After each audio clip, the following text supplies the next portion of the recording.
C'est parti, une bonne musique, Julien, on y va? Ouais!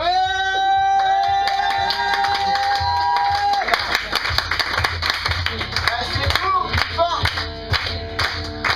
Il le bat, il le bat. Il le bat, il le bat, il le bat, il le bat. Il le bat.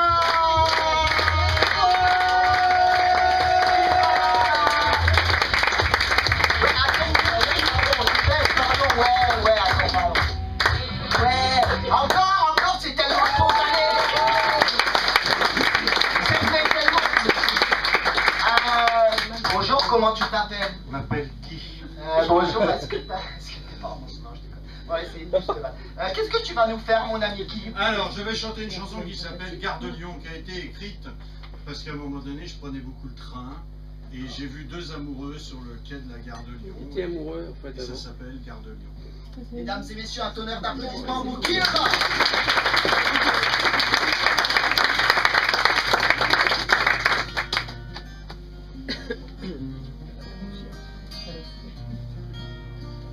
Ah qu'ils sont beaux, ah qu'ils sont frais, au moment du dernier adieu. Le jeune homme et sa toute belle, avec des larmes dans les yeux. Ils me flanquent un sacré cafard et me transmettent leurs frissons. Les amoureux du quai de la gare de Lyon. On dirait que c'est la dernière fois qu'ils s'étreignent furieusement, un peu comme si la prochaine guerre venait d'éclater subitement. Allez, ce n'est qu'un au revoir et vos lauriers refleuriront. Les amoureux du quai de la gare de Lyon. Mais s'ils ne veulent rien entendre, faut dire que je n'ose pas leur dire combien il sera doux d'attendre celui des deux qui va partir. Facile à dire, dit ma mémoire, qui me rappelle que nous étions deux amoureux du quai de la gare de Lyon. Rien n'a changé dans les étreintes, il est toujours d'actualité. De beaux chagrins qui nous éreintent au moment de nous séparer. Je ne voudrais pas, sans te revoir, fredonner la pauvre chanson des amoureux du quai de la gare de Lyon. Si vous saviez les amourettes, comment j'ai envie d'embrasser à plein bras vos deux silhouettes, histoire de vous remercier pour la tendresse qui s'empare de nos deux cœurs quand nous croisons les amoureux du quai de la gare de Lyon. Un train s'en va, un autre arrive, et le quai des adieux d'antan vient de se transformer en rive où l'on accoste comme des amants, alors que se ravelle à voir la foule où se remarieront les amoureux du quai de la gare de Lyon.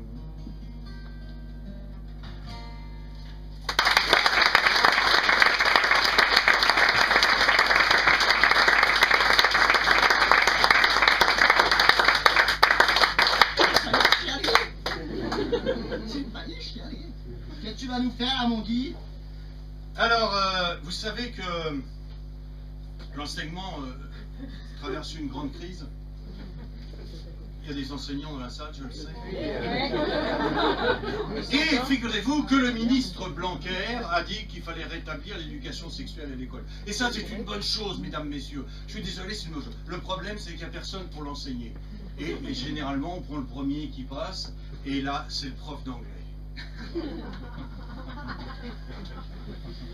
Sit down, and sit down. Well, vous êtes déjà assis. Asseoir, to sit, sat, irregular verb. Open your books, page 55. Prenez vos livres à la page 55.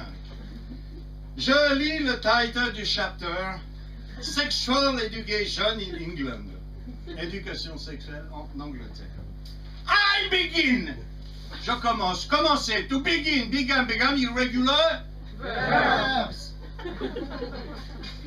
Peter is a boy, and Elizabeth is a girl. Ça, nous le savons. Savoir. To know. Know. Irregular verbs. Nous le savons depuis le premier chapter. Mais aujourd'hui, nous allons voir pourquoi Peter is a boy and Elizabeth is a girl. It is because, parce que entre Peter et Elizabeth, il y a une différence de sexe. En anglais, c'est très court. Sexe. En italien, c'est sexo. Et 30 ans de prison aux États-Unis. Well, je continue de lire. Peter, vous suivez avec moi sur les petites images sur vos livres. Peter loves Elizabeth. Peter kisses Elizabeth. And now Peter... Oh, ça suffit, arrêtez de lire plus vite que moi, c'est agaçant à la fin. Enfin. Well, sur le dessin qui illustre la face suivante, n'est-ce pas, on peut voir Peter qui est couché sur Elizabeth, qui est on the back, et Peter est en train de, comment vous dites en français, de limer, yes madame, de limer dans l'opposition du missionnaire. Alors, ça s'appelle l'opposition du missionnaire, car ça permet au missionnaire de remplir sa mission. Et là, Peter est en train de dire à Elizabeth, it is good, it is good. And Elizabeth lui répond, it's not good. It's interesting. Well, in England, after love, Peter and Elizabeth was their sex. En Angleterre, après l'amour, Peter and Elizabeth love leur sexe. Not in France. Pas en France. Why? Pourquoi? Parce qu'en France, après l'amour, on bouffe. Avant aussi, et même parfois pendant. Voilà, pour finir ce petit cours d'éducation sexuelle, messieurs, mes jeunes amis, je voulais vous dire qu'il ne faut pas en faire une obsession, n'est-ce pas? Et alors là, je vais m'adresser plus principalement aux boys qui sont dans la salle, n'est-ce pas? Non, pas toi. En leur disant, on accorde au sexe plus d'importance qu'il n'en mesure. Merci.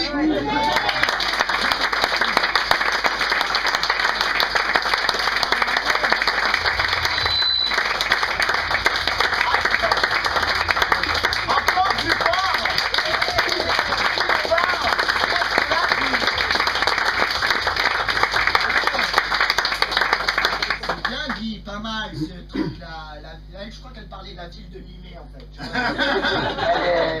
Elle parlait pas. Comment? J'ai pas dit ça. Non mais c'est bon, il t'a inventé, ça va. On est 40, c'est bon. On l'a entendu.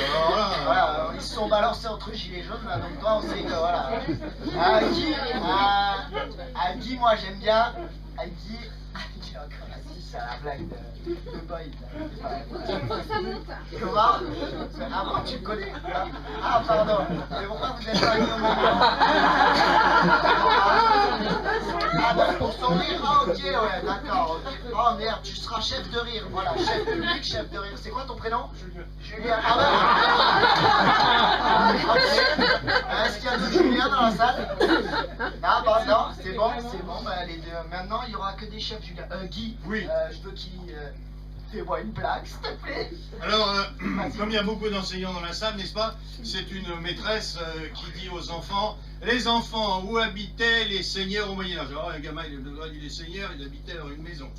Ah! La maîtresse a dit, c'est pas mal que tu y aies pensé, mais c'est pas une maison, c'est un château. Mais c'est pas loin, hein, maison, château, c'est bien que tu vois. Leçon de géographie. C'est quoi la Loire? Oh maîtresse, moi je sais, toujours le même, je sais. Vas-y mon garçon. Eh ben la Loire, c'est une rivière. Ah, qu'a dit la maîtresse? C'est un fleuve, mais c'est bien que tu y aies pensé parce que c'est très proche. Enfin, c'est comme ça toute la matinée.